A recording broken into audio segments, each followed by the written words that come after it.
At the snow-covered gates of a grand mansion, the silence of dawn hid a mystery that stole the breath away. Two little girls, their lips trembling, and coats frosted white, clung to each other for warmth. They weren't waiting for toys or sweets. They longed for something far simpler, an embrace to carry them safely home. From the car he had just parked, a wealthy man so used to power and control felt the ground vanish beneath him. They were his daughters. How could they be alone in the storm? What he was about to uncover would test not his fortune, but the true meaning of the word family. And before we begin, let me wish you peace and blessings.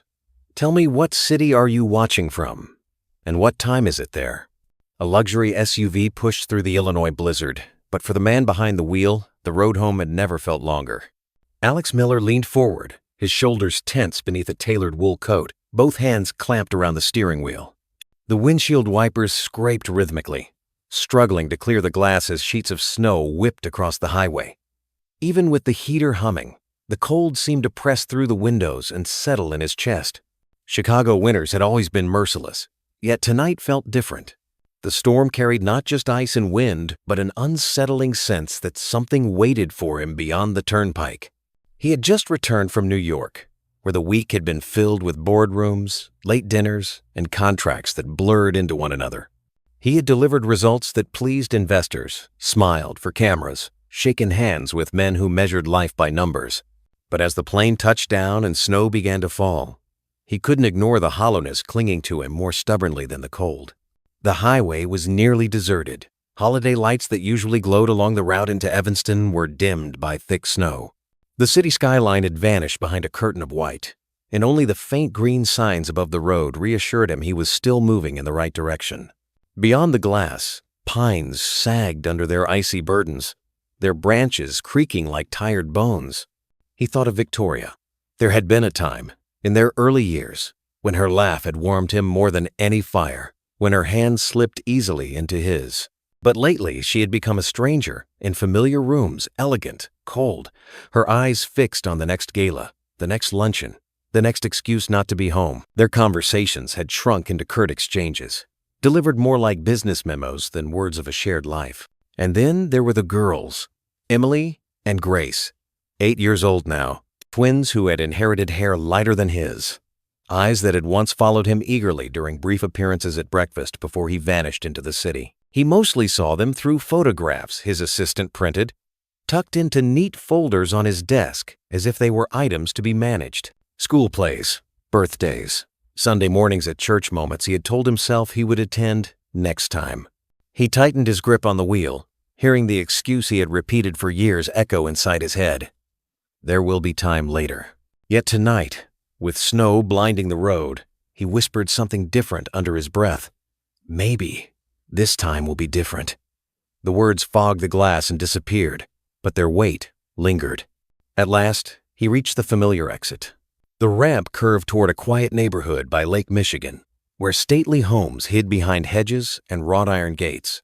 His own mansion stood among them, a stone front residence meant to signal permanence, success, the kind of victory magazines loved to feature. Normally, even in winter, the drive glowed with lights, porch, lamps shining, foyer chandelier spilling warmth through tall windows. But as he approached, his stomach tightened. The property was dark. No porch light, no window glow, no sign of welcome. Snow buried the walkway, unbroken by footprints. Even the tall pines that lined the circular drive seemed to bend closer, as if whispering a warning. Alex slowed the car to a crawl, tires crunching over the drifts. He pressed the garage remote, but the house remained silent, its shadows deep. He turned off the engine, and an uncanny stillness fell inside the SUV. Outside, the storm raged louder, filling the silence with its relentless roar. For a long moment he sat motionless, breath fogging in the cabin, hands resting on the wheel. He had faced hostile board meetings without flinching, yet the dark silence of his own home made his pulse pound in his ears. Something was wrong. He could feel it in his bones, the same way he could feel a market collapse before the numbers arrived. He lowered the driver's side window just an inch. A blast of cold air knifed across his cheek, sharp enough to sting. He squinted into the blur of white, his eyes narrowing against the storm. Snow blew across the driveway in fierce spirals. But the two shapes did not vanish. They stayed there, fragile and still, as if the storm itself had forgotten to carry them away. Alex blinked again, leaned closer, rubbed the fog from the windshield with his sleeve. His chest grew tighter with every passing second. These were not tricks of the storm, not shadows thrown by the trees. They were real. The man who had spent decades reading contracts line by line, who prided himself on never misjudging a detail, suddenly found his judgment failing him. A whisper inside urged, "It's impossible." But another voice, deeper and more urgent, insisted, "You know exactly who they are." He pushed the door open, and the blizzard rushed in with greedy hands, clawing at his coat, filling his shoes with snow in an instant. The cold was savage, biting at his skin, tearing his breath into short, ragged gasps. But he pressed forward, boots crunching, eyes fixed on those tiny figures at the edge of the yard. Step after step, the outlines grew clearer. Two small bodies crouched against each other, one arm wrapped desperately around the other. Blonde hair clung in frozen strands to pale faces. Their clothes were thin, hopeless against the storm. The taller one trembled, but held her chin up. The smaller buried her face in her sister's shoulder, clinging to a ragged cloth doll. Alex froze in place. His heart pounded so loudly he could hear it even over the howl of the wind. He wanted to call out, but the word caught in his throat. He had spoken in auditoriums, in courtrooms, on stages where hundreds listened, but here, in his own yard, before two trembling children, he was mute. A memory flashed unbidden. Himself at 8 years old, standing at a frosted window while his father's car disappeared down the street. He had waited all night for the man to return, the silence of the house growing heavier until morning. The ache of abandonment, sharp as ice, had never left him. And now, in the yard of his own mansion, that ache returned, magnified, staring back at him through the faces of his daughters. The storm pressed harder, flinging snow into his eyes, but he could not look away. The taller girl stirred, lifting her head just enough for the light to catch her features. Her lips trembled. Her eyes widened. "Daddy?" she whispered, the sound nearly lost to the wind. The word struck him like a blow. His legs moved at last, carrying him forward, breaking through the drifts. He dropped to his knees in the snow, heedless of the cold soaking through his trousers. He opened his arms, and both girls clung to him, their small bodies shaking, their breaths shallow. Their cold seeped into his bones. But what froze him more was the realization they had been left here, outside, waiting for someone who might never have come. The world shrank to that embrace, three figures pressed together beneath the fury of winter, a family teetering on the edge of something he could not yet name. Behind them, the mansion loomed, dark and silent, its windows blank, its doors closed. It offered no answers, no comfort, only questions. Alex's breath came fast and uneven.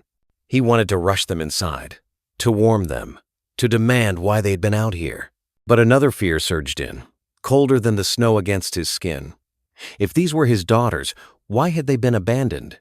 And if they were not, what truth waited inside those dark walls? The headlights of the SUV flickered, the engine ticking in the cold, as though the house and car together held their breath. Alex lowered the driver's side window just an inch, letting in a slice of cold air. It cut across his face, sharp as glass. He looked out toward the yard, eyes narrowing against the storm. And then he saw them, two small shapes, curled into each other beneath the swirl of snow. Alex's body lurched into motion before his mind caught up. He slammed the SUV door and hurried across the drift, his polished shoes sinking deep, the storm biting at his face like needles. The driveway that had always seemed so short now stretched like a battlefield, every gust of wind pushing him back, every step heavier than the last. When he reached them, the truth struck harder than the wind. Emily and Grace, his daughters. They were hunched together near the base of the old oak tree, their bodies stiff with cold, their cheeks raw from the storm. Their blonde hair clung in frozen strands to pale faces. "Daddy?" Emily's voice was a thread, thin and shaking. but it pierced him like a church bell in the silence. He dropped to his knees, snow soaking his suit trousers, and wrapped them in his arms. Their bodies were icy, frighteningly light, yet the way they clung to him was desperate, unyielding. His throat closed. He had seen them laugh in photographs, their smiles frozen in time, but this was different. This was pain, real and immediate, and it was his failure staring back at him. "What are you doing out here?" His voice cracked, carried away by the wind. Emily pressed her face against his coat. Between shivers, she whispered, "Mom said we should wait here." Alex's heart thudded painfully. Wait here? In a storm like this? He looked back at the mansion, its windows black, its stone walls offering no comfort, only silence. The house he had built to stand as a monument to stability was now nothing but a hollow shell, indifferent to the children it should have sheltered. Grace whimpered softly. She clutched her ragged cloth doll, its faded fabric soaked through with snow. She did not speak, but her silence was louder than words. Her tiny hands pressed against him, stiff and cold, as though begging him not to let go. "Let's get you inside," he muttered, more to himself than to them. He lifted them both, one in each arm, and staggered back toward the house. Their weight pressed down on him, but heavier still was the guilt. How had he not been here? How had he left them vulnerable to this? Inside, he kicked the door shut behind him. The foyer yawned dark and cold, the silence unnerving. The warmth was weak, stale, like a fire long gone out. He hurried through to the kitchen, placing the girls on the bench near the counter. His hands fumbled through cabinets. He wasn't used to this. Assistants brewed his coffee, staff prepared his dinners. But here, under the dim kitchen light, there was no one else. Only him and the two children staring at him with wide, expectant eyes. He found a box of instant cocoa, a kettle tucked behind spotless pans, and bread that had gone hard at the edges. He set water to boil. The flame hissed, and in the silence of the house it sounded almost alive. He glanced at his daughters. Emily rubbed her arms, teeth chattering, but her gaze stayed fixed on him. Grace sat with her doll, lips pressed tight, eyes glazed from exhaustion. "Daddy," Emily asked softly, her voice cracking, "are you staying this time?" The question hit him harder than the storm outside. His mouth opened, but nothing came. The truth was, he didn't know. For years, his life had been measured by contracts, flights, meetings home, had been an afterthought. Yet here they were, looking at him with the fragile hope that he might finally be present. The kettle whistled. He poured water into mugs, stirred clumsily, nearly spilling. He set the cocoa in front of them. Emily cupped hers gratefully, steam fogging her face. Grace reached too, but her hands shook so violently that Alex steadied the cup himself, guiding it to her lips. "You're safe now," he murmured, though the words felt thin. Emily sipped carefully, wincing at the bitter taste. It was more water than chocolate, but her lips curved in the faintest smile. "Thank you, Daddy." The words startled him. Gratitude, spoken so plainly, when she had every reason to be angry. He swallowed hard, feeling a knot rise in his throat. Grace leaned against his side, her small body rigid, her doll clutched to her chest. She didn't speak, but her silence had weight, like an unanswered prayer. Every few seconds her shoulders twitched, and Alex rubbed her arm, awkwardly, trying to pass warmth into her. He had shaken hands with prime ministers, signed billion-dollar deals, but here he was fumbling with the simple act of holding his own child. The kitchen felt foreign. Its polished counters and gleaming appliances had been meant to impress guests, not serve a family. Alex looked around, realizing how empty it was. No half-finished school projects on the table, no jackets draped over chairs, no crumbs of a family breakfast. This wasn't a home, it was a showroom, and he had let it become that. "Why was the house dark?" Emily asked suddenly. Her blue eyes met his, steady despite the tremor in her voice. "Where's Mom?" The question struck him like a gust of wind. He opened his mouth, but the words wouldn't come. He had no answer, only dread curling tighter in his chest.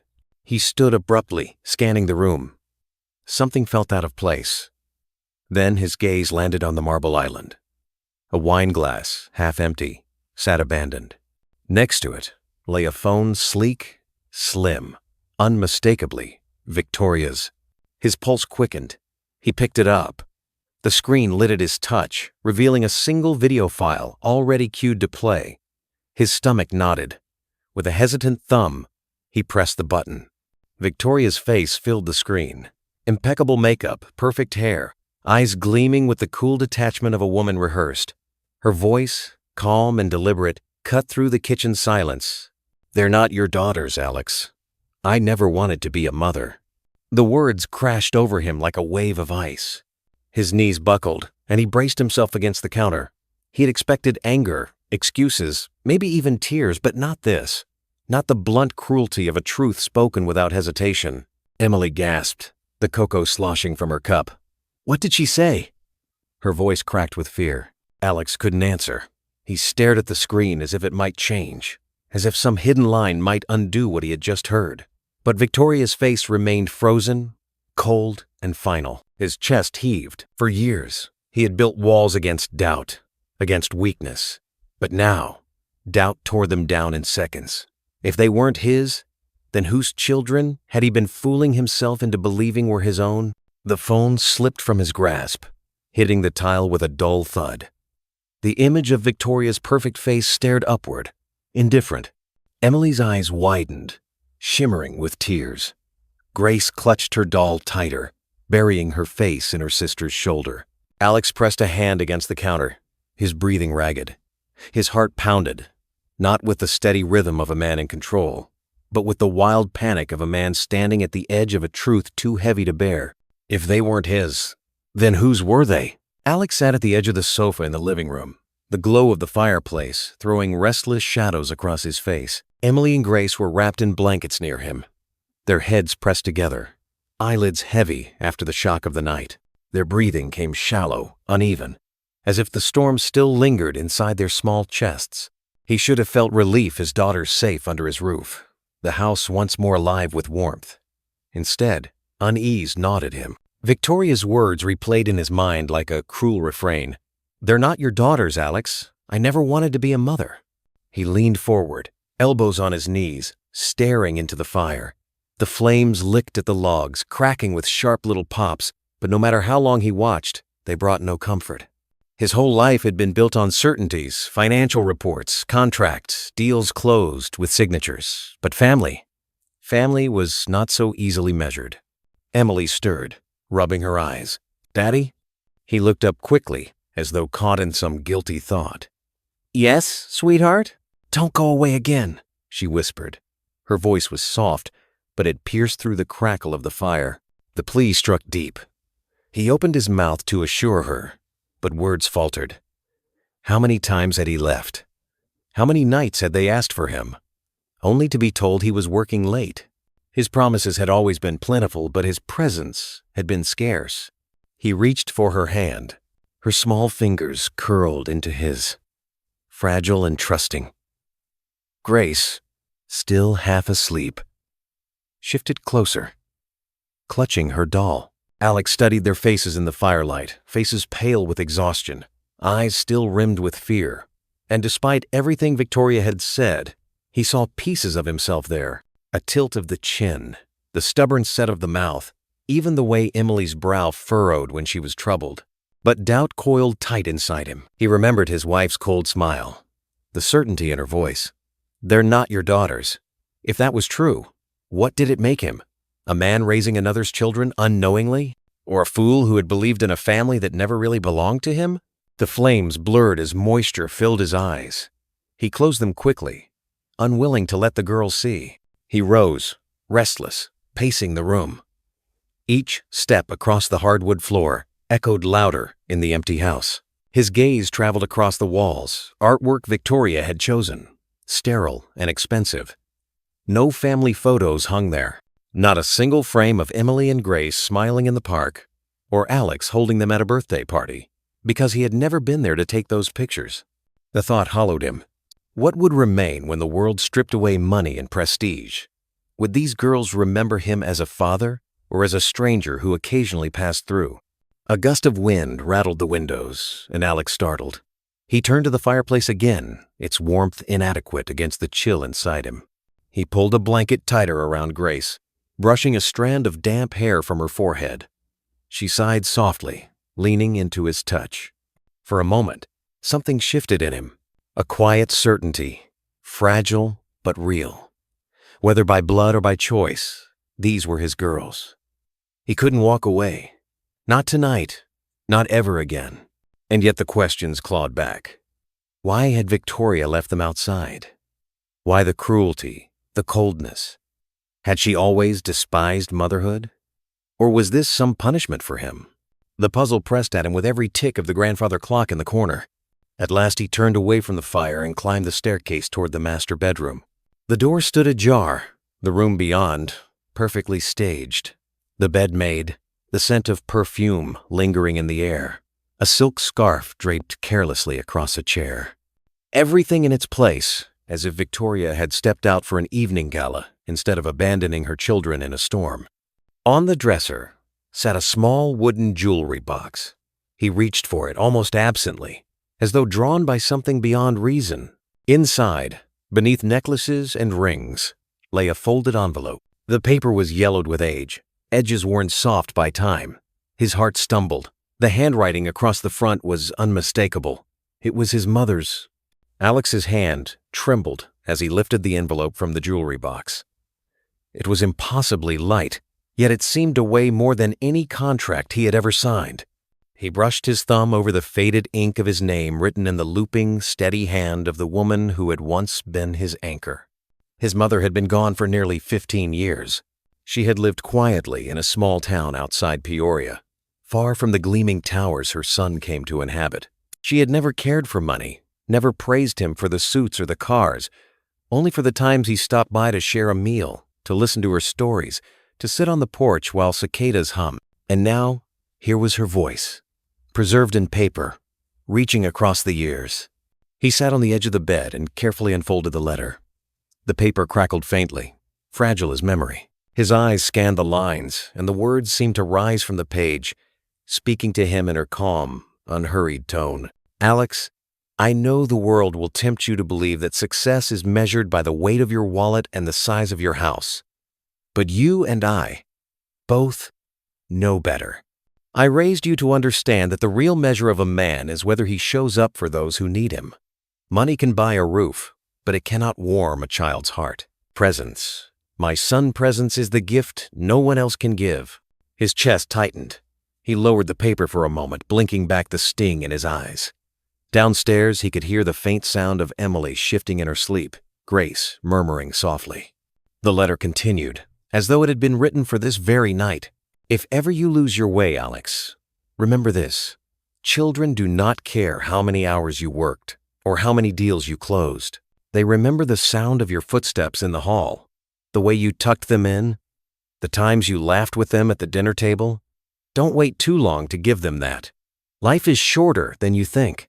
His throat constricted. He pressed the letter to his chest, as if holding it might bring her back, might let him hear her voice one more time. He could almost imagine her there, seated by the fire with her knitting, looking at him with those kind, steady eyes. The weight of guilt crashed over him.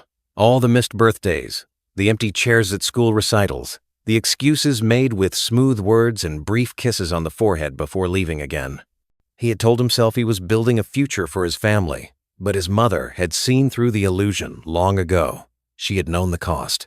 Tears blurred the page as he read the closing lines. When the moment comes and it will choose love over pride, family over business, that choice will redeem you, Alex. It will give meaning to everything else. The clock downstairs chimed softly, marking the hour. The sound carried through the house like a reminder that time was passing, slipping through his hands even as he sat frozen on the bed. Alex folded the letter gently, almost reverently, and slid it back into the envelope. His breath came unsteady, but within his chest a spark had lit, fragile but bright. His mother's words had bridged the years, cutting through the storm of doubt. He rose, carrying the letter with him down the stairs.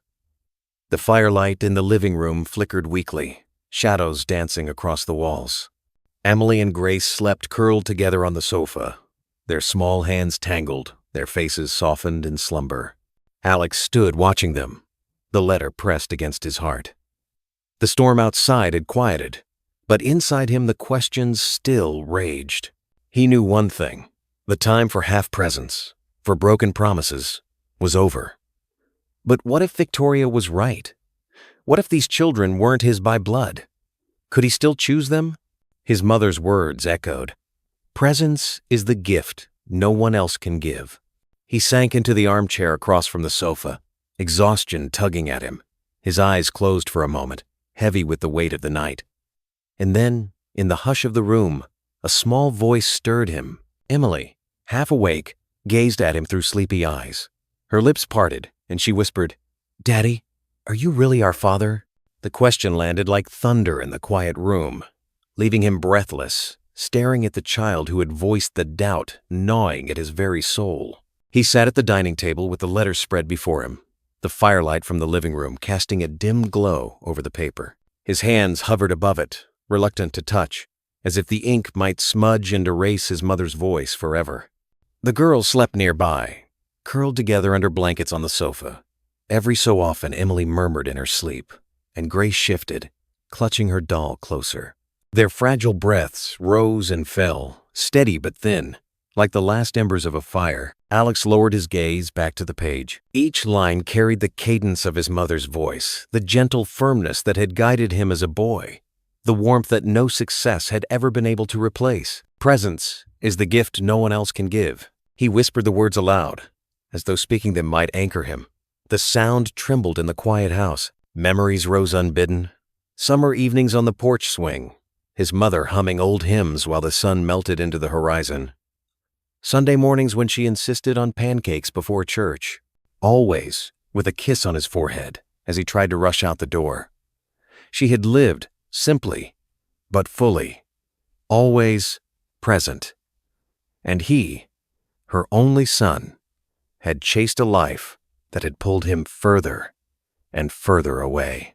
He pressed his palm flat on the letter. "I failed them, Mom," he whispered, the words breaking. "I've failed these girls already." The truth gnawed at him. Business had been his compass, his pride, his armor. He had convinced himself that providing money was enough, that someday the balance would tip and his family would thank him for the sacrifices. But now, with his daughters shivering in his home, abandoned by the one person who should have sheltered them, he saw the lie clearly. He rose, pacing the room. Shadows shifted with him, long and restless. His reflection caught in the window, broad shoulders, neat suit, the image of success, and he hated it. What good was success if the people who bore his name could not depend on him? The grandfather clock in the hall ticked with deliberate rhythm, every second a reproach. A stirring from the sofa drew him back. Emily blinked up at him, her face pale in the glow. "Daddy?" He knelt beside her, brushing hair from her forehead. "Yes, sweetheart. Go back to sleep." But she didn't close her eyes. Instead, she studied him with an intensity beyond her years. "You won't leave us, will you?" The question lodged in his chest. He forced a smile, though it trembled. "Number not again." Her eyes softened, and she slipped back into slumber, her hand still clutching his sleeve. Alex remained there a moment, her grip grounding him. He realized that presence was not a promise spoken, but a hand held, a body near, a father who stayed. He returned to the table, the letter waiting. For the first time in years, he felt as if he were not alone in the house. His mother's words filled the emptiness, urging him to choose differently, to step away from pride and toward love. And yet, doubt persisted. Victoria's venom still lingered. "They're not your daughters." The words clashed against his mother's counsel, leaving him torn between fear and hope. He sank back into the chair, rubbing his temples. "What if she's right?" he muttered to the silent room. "What if they're not mine?" The fire hissed in response, a log collapsing into glowing embers. He stared into the orange light, the same way he had once stared into his mother's eyes when she told him hard truths. And he knew, blood or not, choice still remained. Alex sat for a long time with his head bowed, the letter trembling in his hands. The storm outside had quieted to a faint hush, but inside him a storm far louder raged on. He rose suddenly, as though movement might scatter the thoughts clawing at him. He carried the letter to the mantel above the fireplace, placing it there like an offering. The flames below popped and hissed, reflecting in his eyes. He spoke aloud, his voice low but urgent. "Mom, I don't know if I can do this. What if I'm not enough? What if Victoria's right?" The house answered only with silence. But in that silence, he felt her words wrapping around him like a shawl. "When the moment comes, and it will choose love over pride, family over business." His throat tightened. He thought of the countless hotel rooms he had slept in, the lonely meals eaten from takeout boxes while his daughters grew up without him. What had it all been for? Stock prices and applause, handshakes from men who would forget his name as soon as the next deal closed? None of that could tuck Emily and Grace into bed. None of it could banish the fear in their eyes. He wandered into the hallway, his hand brushing against the polished banister. The grandfather clock ticked steadily, its pendulum swinging like a heart that never tired. For a moment, he remembered being a boy in his mother's modest home, no grand staircase, just creaky steps, no clock but the chime of the church bell down the street. And yet he had felt richer there, with the smell of stew drifting from the kitchen and his mother's voice humming an old hymn. "Presence," he murmured again, as though practicing the word until it became part of him. Back in the living room, the fire snapped, filling the air with the sweet smell of burning oak. He sat on the rug beside the sofa where the girls slept. Emily's face was turned toward the firelight, her hair tangled across her cheek. Grace had pulled her knees to her chest, her doll cradled protectively. Alex reached out, tucking the blanket around them. His fingers lingered for a moment, tracing the curve of Grace's tiny hand. She stirred and whispered something unintelligible, her voice small but trusting. He bent closer, catching only one word: "Stay." The plea cracked him open. He pressed his forehead against the edge of the sofa, fighting tears. "I'm here," he whispered back. "I promise." The room grew still except for the faint hiss of the fire and the occasional groan of the house settling under the snow. Beyond the windows, the street was blanketed white, lampposts casting halos in the drifting flakes. Somewhere, a neighbor's wind chime rattled faintly, a reminder that life continued even in storms.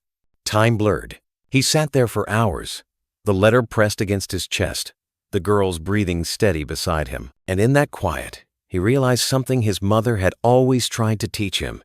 Redemption does not arrive all at once. It is built moment by moment, choice by choice. Tonight, staying by their side was the first brick in a bridge he had to build. His thoughts turned back to Victoria. Had she read the letter too, only to sneer at its message? Or had she tucked it away untouched, never caring to open what might have bound her to a different life? The possibilities burned in him. If she had despised his mother's wisdom, what else had she despised? Him? The girls? The very idea of family? His jaw tightened. "Not me," he said into the stillness. "I won't repeat the mistakes. I won't let pride destroy us." The fire dwindled, embers glowing like watchful eyes. Exhaustion crept in, pulling at his limbs. He leaned back into the armchair, eyelids heavy. Just as he began to drift, Emily stirred. She blinked in the dim light, half caught in dreams, and her voice fragile, uncertain, cut through the hush. "Daddy, are you really our father?" The question landed like thunder in the quiet room, leaving him breathless, staring at the child who had spoken aloud, the doubt gnawing at his very soul. Morning crept into Evanston slowly, the winter sun pale and weak against the heavy sky. The storm had passed, leaving the world muffled in white. Snow-blanketed rooftops, weighed down branches, and lined the streets with drifts that glistened like broken glass. From the mansion windows, the neighborhood looked peaceful, too peaceful compared to the turmoil inside. Alex stood in the kitchen, his sleeves rolled up, fumbling with the coffee maker. The smell of fresh grounds filled the air, richer than the sterile scent that usually lingered in the house. On the counter sat 2 plates, toast cut diagonally, scrambled eggs slightly overcooked. Not perfect, but it was breakfast, his first attempt at preparing a meal for Emily and Grace himself. The girls sat at the table, their blankets still wrapped around their shoulders. Emily poked at her eggs with a fork, eyeing him curiously. Grace nibbled on toast, her doll propped against her plate as though it, too, was invited. "You cooked this?" Emily asked, her brows lifting. Alex smiled sheepishly. "Guilty as charged." "It's not bad," she said after a pause. And though the words were plain, they carried a warmth that spread through him more than any compliment he had received in a boardroom. Grace gave a small nod, her mouth too full of toast to speak. Her approval, silent but sure, nearly made him laugh. For the first time in years, the house felt alive, not polished for show, but lived in. The clatter of forks, the hum of the coffee maker, the sound of children simply being children. It was ordinary, and yet extraordinary to him. But peace, he knew, was fragile. Around mid-morning, the doorbell rang. Its chime echoed through the halls, sharp and startling. Emily flinched. Grace dropped her toast. Alex's chest tightened. He knew before opening the door who it would be. Victoria. She stood on the porch in a dark wool coat, her hair immaculate, sunglasses shielding her eyes despite the weak sun. Her boots crunched against the cleared path, and she carried herself with the same elegance that had once captivated entire gala crowds. But now, beneath the polish, Alex saw steel. "Alex," she said simply, her voice smooth as glass. "We need to talk."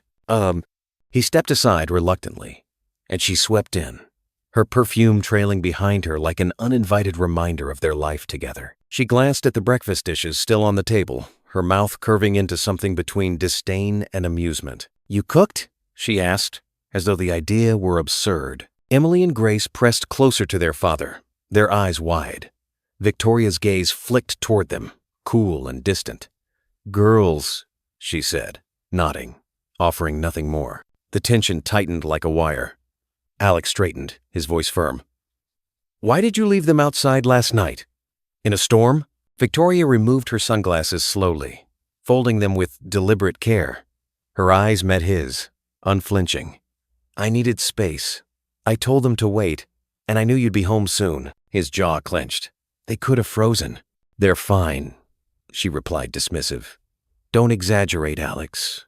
The casual cruelty of her words lit a fire in his chest. He thought of the letter upstairs, of his mother's counsel to choose love over pride. For the first time, he found the strength to speak not as a husband seeking peace, but as a father protecting his children. "This ends now," he said quietly, but with steel in his voice. Victoria arched a brow, her lips curving into a faint, mocking smile. "Does it? We'll see." The room seemed smaller, with Victoria in it, her presence like a cold draft sneaking through every corner. Emily and Grace stayed close to their father, their small shoulders tense, eyes darting between the two adults, as though they were watching the start of a storm they knew too well. Alex drew a slow breath, steadying himself. "You can't keep doing this.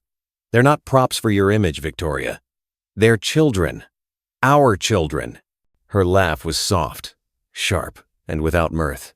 "Our children? That's rich, Alex. You don't even know if they're yours." Emily stiffened at the words, her fork slipping from her hand and clattering onto her plate. Grace pressed her doll tighter to her chest, shrinking back in her chair. The words had been meant for him, but they had cut the girls like glass. Alex's hands curled into fists at his sides. "You don't talk to them like that, not ever again." Victoria tilted her head, studying him as if he were a stranger. "When did you find your spine? You've spent years letting me handle the social circles, the house, the girls.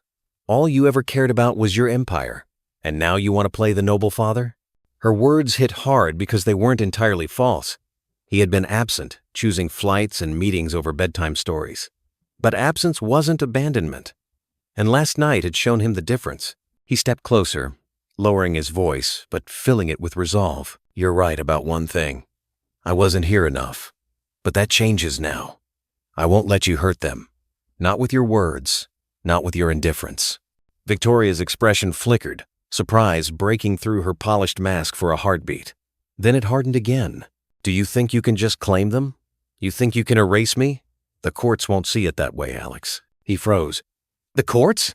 She slid her sunglasses back on, her smile cool and deliberate. "I've already filed. Custody. By the end of the week, A judge will decide where Emily and Grace belong. And trust me, I'll make sure everyone knows you were never there, that you're not fit to be their father." Emily gasped softly, her hand gripping Alex's sleeve. Grace's eyes filled with tears, silent but pleading. Alex's pulse hammered in his ears. The letter upstairs burned in his memory, his mother's reminder that presence was the gift no one else could give. He couldn't undo the past, but he could fight for now, for tomorrow. "You left them in the snow," he said, his voice shaking with restrained fury. "No court in the world will forget that." Victoria gave a shrug, unbothered. "People forget what they want to forget, Alex.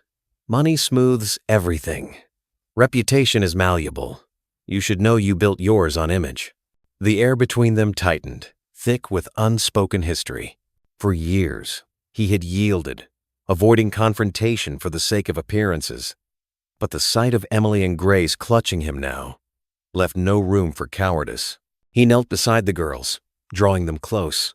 His voice softened, but the words were for Victoria too. "You are not losing me again. I don't care what it takes. You will never leave them outside waiting in the cold, not while I'm breathing." Victoria's smile thinned into a blade. She adjusted her coat and moved toward the door, her heels clicking sharply on the tile. At the threshold, she paused, turning her head just enough for her words to slice through the room. "We'll see what the judge thinks, Alex. I doubt she'll like the verdict." The door shut behind her, the echo reverberating through the hall. The kitchen was silent again, except for the faint sound of Emily's quiet sobs and the soft rattle of Grace's doll against the table. Alex gathered them both into his arms, holding them tightly as if his embrace could shield them from everything that had just been spoken. But in his mind, a question pounded louder than the storm outside had. Would love and presence be enough to keep his daughters, or would the world take them away? The morning sun broke weakly through the clouds, turning the snow-covered streets of Evanston into a world of white and gold. Church bells in the distance rang out the hour, their notes carrying across the frozen air like reminders of steadiness in a world that suddenly felt uncertain. Alex watched from the kitchen window as neighbors shoveled their driveways, their breath rising in clouds, their greetings muffled but friendly. "Morning, Jim. Stay warm, folks." He had lived in this neighborhood for years, yet he had rarely noticed these simple rhythms. Now, after a night that had changed everything, those ordinary moments seemed precious. Emily and Grace sat at the table, coloring with crayons on scrap paper he'd found in a drawer. Grace drew a crooked snowman, Emily a house with a chimney and smoke curling out. Alex studied the pictures quietly, heart aching at their innocence. To them, crayons and cocoa could rebuild a sense of safety, but for him, the looming shadow of Victoria's words clung like frost. He dialed a number, his fingers trembling slightly. Fernando Alvarez, an old friend from business circles, was now one of Chicago's most respected family lawyers. They hadn't spoken in years, but this was not the time for hesitation. The line clicked, and a warm, steady voice answered. "Alex? It's been a while." Alex exhaled. "Fernando, I need your help. It's about my daughters." There was a pause. Then the lawyer's tone shifted, professional but not unkind. "Tell me everything." Alex stepped into the study, closing the door softly so the girls wouldn't hear.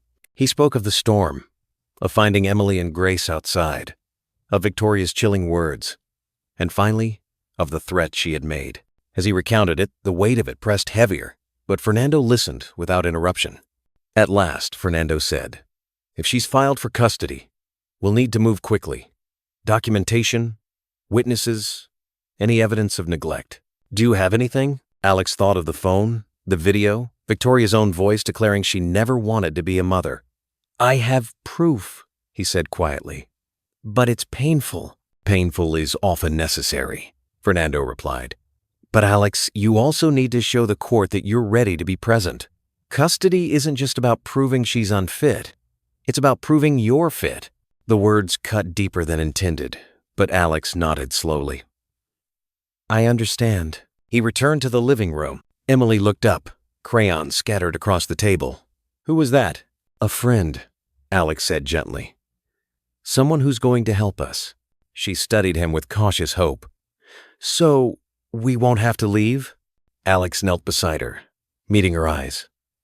I'm going to fight for you, for both of you, no matter what it takes. Her eyes shimmered, and she leaned forward, wrapping her arms around his neck. Grace followed, smaller arms encircling him, the smell of crayons and cocoa clinging to them. For a moment, Alex closed his eyes, holding them both as though he could anchor the whole world with that embrace. The day moved slowly, heavy with decisions. Alex spent hours gathering what Fernando had requested, receipts showing his financial support, school reports he had only skimmed in the past, and most painfully, the phone with Victoria's recorded confession. Each item was like a mirror, reflecting the years he had hidden behind work while his daughters grew up with shadows for a father. The girls followed him from room to room, curious but quiet. Emily offered to help, stacking papers in neat piles. Grace, too young to understand, simply carried her doll, watching him with solemn eyes that seemed to ask questions she couldn't voice. By late afternoon, the house smelled of coffee and wood smoke. Outside, the snowplows had cleared the streets, and neighbors' voices floated through the cold air.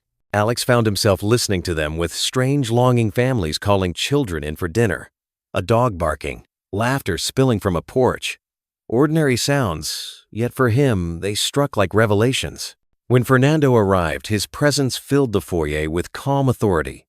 A tall man with kind eyes behind wire-rimmed glasses, he carried his leather briefcase like a shield. He shook Alex's hand firmly, then knelt to greet the girls. "You must be Emily and Grace," he said warmly. "I've heard you're very brave." Emily gave a shy smile. Grace clutched her doll tighter, but nodded. In the study, Fernando spread papers across the desk. He studied the phone recording in silence, his face tightening as Victoria's cold words played. "They're not your daughters, Alex. I never wanted to be a mother." When the video ended, Fernando looked up. "This is damning, but it's not enough on its own. Custody cases are about stability. Judges want to see consistency, presence. You'll need to prove not just that she's unfit, but that you are ready." Alex swallowed. "I've made mistakes. I wasn't here enough, but I want to change." Fernando leaned back, studying him. "Then you must start now. Every day counts. No more late meetings, no more flights. They need to see you living as a father, not only declaring it in court, The truth of it hit hard, but Alex nodded. "I understand." Later, after Fernando left, Alex found Emily sitting on the staircase, her crayons scattered on the step beside her. She looked up, eyes uncertain. "Daddy, will the judge take us away?" He sat down beside her, the wooden step creaking under his weight. He pulled her into his side, pressing a kiss to her hair. "I don't know what the judge will say," he admitted softly. "But I know this, I will fight with everything I have to keep you here, to keep us together." Her small hand gripped his. "Promise?" "Promise," he said, voice steady, even as fear gnawed inside him. Grace toddled over, climbing onto his lap with her doll. She leaned her head against his chest, listening to the steady beat of his heart. Alex wrapped both girls in his arms, rocking slightly as though he could shelter them from what lay ahead. The fire crackled, the clock ticked, and for a fleeting moment, the house felt like a home again. But deep inside, Alex knew the peace was temporary. Tomorrow would bring lawyers, paperwork, hearings, rooms filled with strangers deciding the fate of his family. And looming over it all was Victoria, calculating, relentless, ready to twist the truth. He kissed the tops of their heads, whispering into their hair, "We'll get through this, together." Still, as the night deepened, a single thought pulsed louder than the crackling fire, louder than the ticking clock. What if love wasn't enough to win? The courthouse in downtown Chicago stood like a monument to order, its gray stone facade gleaming under the winter sun. Inside, however, Alex felt anything but orderly. His pulse quickened as he guided Emily and Grace through the echoing lobby, their small hands gripping his tightly. The marble floor clicked beneath their shoes, and the towering ceilings made the girls' voices sound tiny when Emily whispered, "Do we have to be here?" Alex bent slightly, his suit creasing. "Yes, sweetheart, but you won't be alone. I'll be with you the whole time. Grace squeezed her doll tighter, eyes darting around at the unfamiliar faces. Lawyers, clerks, strangers with papers clutched like weapons. Alex pulled them closer, shielding them from the currents of hurried footsteps and murmured conversations. Fernando met them near the courtroom doors. He looked crisp, steady, and calm, his briefcase in hand. "Are you ready?" he asked quietly. No, Alex admitted, voice low. "But I don't have a choice." The courtroom smelled faintly of wood polish and old paper. Sunlight slanted through high windows, illuminating dust motes that danced like nervous thoughts. The judge, a silver-haired woman named Harriet Collins, presided with sharp eyes and a voice that carried authority even before she spoke. Victoria entered gracefully, her black dress severe, her posture immaculate. She gave a brief nod to the judge, then sat beside her attorney, a man with a voice smooth as silk and a smile practiced for juries. The sight of her calmness chilled. Alex, this was her arena, a stage where she could weave stories as easily as breathing. The proceedings began with Victoria's lawyer painting a portrait of Alex as an absent father, constantly traveling, neglecting his family, leaving Victoria to manage everything. He produced calendars of Alex's trips, photographs of him at corporate events while birthdays went uncelebrated. Each page felt like a dagger, and Alex saw Emily shift uncomfortably in her seat, as though she were being told the story of a stranger.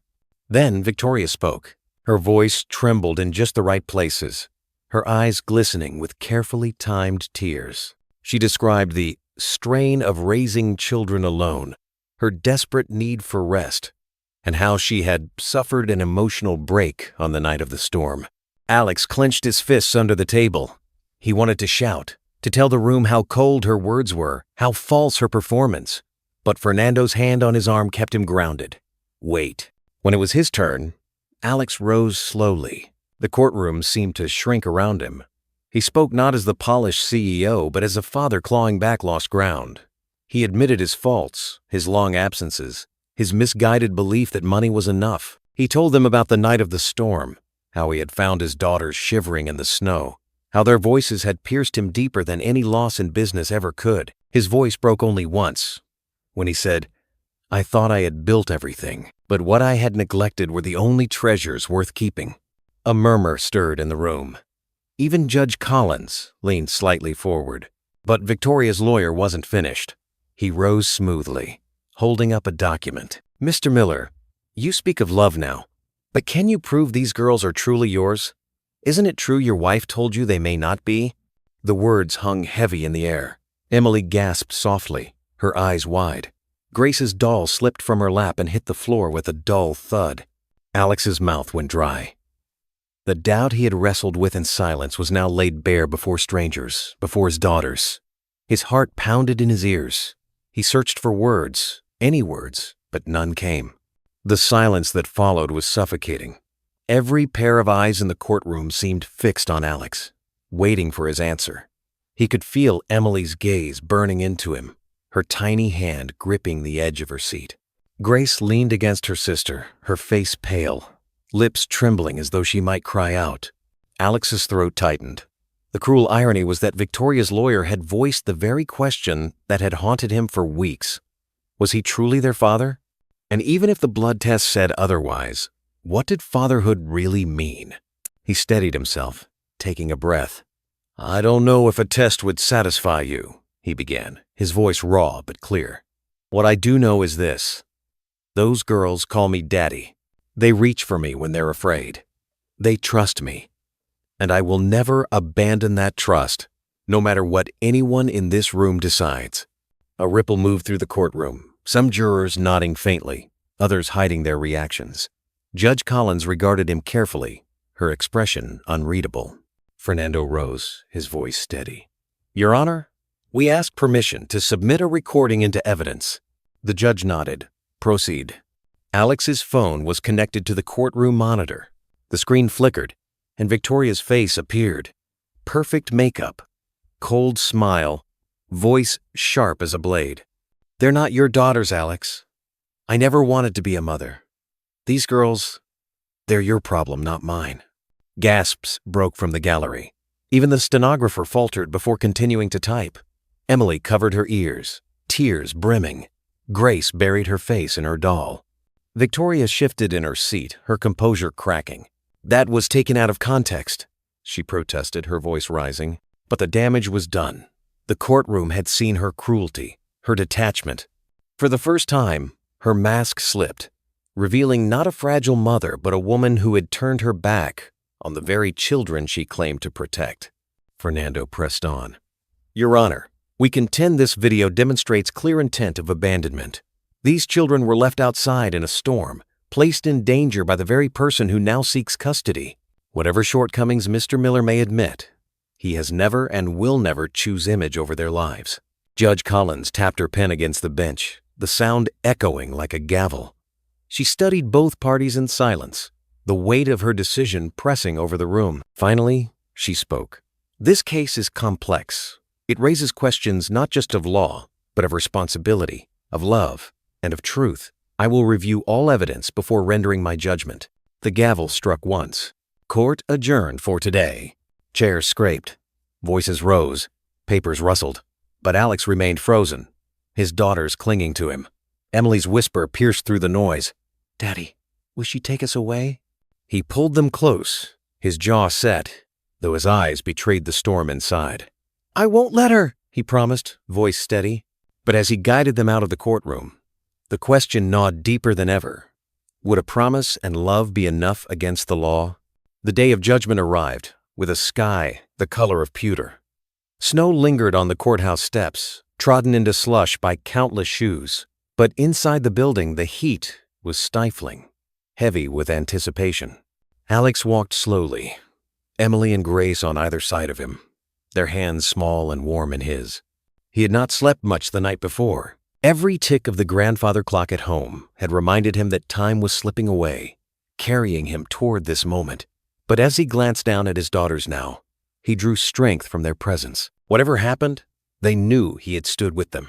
The courtroom was packed. Neighbors, acquaintances from business, even curious strangers filled the benches. The murmur of voices hushed as Judge Collins entered, her black robe trailing, her eyes sharp yet not unkind. She carried not only authority, but also the weight of deciding a family's fate. Victoria was already seated, her posture flawless, her lawyer flipping through a stack of notes. She glanced briefly at Alex, then at the girls, her expression unreadable. For all her elegance, something in her eyes betrayed unease. The proceedings began. Fernando presented his closing arguments with quiet force. "Your Honor, this case is not about wealth or reputation. It is about two children who need safety, love, and presence. My client admits he was absent, but he has chosen change, and the evidence shows the other party has chosen abandonment." Victoria's lawyer countered, his words smooth, practiced. He spoke of Alex's past neglect, of the dangers of sudden change, of instability. Yet his arguments seemed thinner now, like paper stretched too far. Finally, Judge Collins raised a hand, silencing the room. "I have considered all testimony, reviewed the evidence, and reflected carefully on what serves the best interests of the children." Alex's breath caught. Emily squeezed his hand tightly, her knuckles white. Grace tucked herself closer, her doll pressed against her cheek. The judge's eyes swept the courtroom, pausing on the girls before returning to Alex. "This court rules that primary custody will be granted to the father, Mr. Alexander Miller, Mrs. Victoria Miller will not retain custodial rights, though supervised visitation may be considered in the future if deemed appropriate." Gasps rippled through the room. Emily burst into quiet tears, relief breaking through. Grace hid her face in her doll, shoulders shaking. Alex closed his eyes, his heart hammering as though it might break free. When he opened them, he saw Victoria rise abruptly, her face pale but composed. She whispered something to her attorney, then strode out of the courtroom without a backward glance. The echo of her heels faded down the hall, leaving behind only the fragile silence of release. Alex gathered Emily and Grace into his arms, holding them as tightly as he dared. For the first time in years, the word father felt not like a title but like a calling, a truth etched into his very bones. Yet as the family left the courthouse into the cold Chicago air, Alex knew the journey was only beginning. Winning custody was not the end, it was the start of proving, every day, that love and presence would define their future. The cold air outside the courthouse bit at their cheeks, but Alex barely felt it. Emily skipped a step to keep up, her mittened hand clinging to his, while Grace trotted silently at his other side, her doll bouncing with each step. Reporters lingered on the sidewalk, their voices sharp, microphones thrust forward. "Mr. Miller, how do you respond to the verdict? Do you have a message for your wife?" Alex kept walking, his head high, shielding the girls from the glare of cameras. For years he had craved attention, the validation of headlines. Now all he wanted was to get his daughters home, to a place that could finally feel like theirs. Back at the house, the fire was already lit. Mercedes, the longtime housekeeper, had returned after hearing the news. She greeted the girls with open arms, tears glistening in her eyes. "Gracias a Dios," she whispered, kissing their foreheads. Emily tugged at Alex's sleeve. "Daddy, can we celebrate?" He smiled, his throat thick. "Of course. What should we do?" "Hot chocolate," she said firmly, as though declaring a royal decree. Grace nodded solemnly in agreement. In the kitchen, Alex fumbled with mugs, milk, and cocoa powder while the girls perched on stools, giggling at his clumsy attempts. When the whipped cream collapsed into the mugs, splattering cocoa onto the counter, Emily laughed so hard she nearly fell off her stool. Grace's giggles followed, small but bright, like bells breaking the heaviness of the past weeks. They carried their mugs to the living room, curling together on the sofa as the snow fell outside. Alex watched them sip, foam mustaches forming on their lips. He thought of his mother's letter still tucked safely on the mantel. Presence is the gift no one else can give. And for once, he understood fully. Later that night, when the girls were tucked into bed, Alex lingered by their doorway, watching the steady rise and fall of their breathing. Emily's arm was draped protectively over Grace, who clutched her doll as though it were alive. The soft glow of a nightlight painted their faces with peace he had almost thought impossible. He whispered into the stillness, more to himself than to them, "I'll be here, always." Downstairs, he sat by the fire, the house quiet around him. The storm had passed, not only outside but within. For years he had been a man measured by numbers, by contracts, by applause. Tonight, he measured himself differently by two small hands in his, by the sound of laughter over cocoa, by the promise of never leaving again. The clock chimed midnight. Alex leaned back, eyes closing, the fire's warmth wrapping around him. He knew challenges remained. Parenting was no contract, no quick negotiation. It was long nights, scraped knees, homework frustrations, and endless questions. But it was also laughter, hugs, whispered, "I love yous, Em." And for the first time in a long while, Alex welcomed it all. The storm had taken much. But in its aftermath, it had given him clarity, a second chance, and the unshakable truth that love steady, present, imperfect, was the greatest legacy a father could leave. When the gavel fell and the snow outside slowly gave way to a pale sun, what lingered was not the sound of victory, but the quiet image of a father holding his daughters close. For many of us, that picture alone says more than 1,000 words. If you felt this story touch something true in your own heart, leave a 1-inch the comments. If you think it could be told differently, or want to share your thoughts, leave a 0. Every voice matters here. And what is the heart of this story? It is simple. Love has the power to redeem what was once broken. Second chances are not just for the young. They are for anyone willing to step back into the circle of family. No amount of wealth or applause can replace the sound of children laughing in a kitchen, or the comfort of knowing you are finally present where it matters most. In truth, kindness without condition can change a life. Everyone deserves to be loved, to belong, and to know the warmth of a home. Happiness, as we learn again and again, comes when we begin to live not only for ourselves, but for those who wait for us at the table. Maybe you've had your own moments of regret nights. You wish you had stayed instead of leaving. Words you wish you had spoken sooner. Life, especially as we grow older, teaches us that presence is often the most precious gift we can offer. Like the steady glow of a porch light in the winter evening, A small gesture of care can guide someone safely home. Perhaps it's as simple as sitting with a grandchild over a slice of pie, or calling a son or daughter you haven't spoken to in too long. These are the moments that outlast everything else. So tonight, let this story be more than words. It can be an invitation. Take a little time to think about who in your life might need that reminder of love, that reassurance that they are not alone. If this tale stirred something in you, I invite you to share it so that others too may find hope in it. In the end, our greatest fortune is not in what we own, but in the arms that still reach for us when the storms of life finally pass.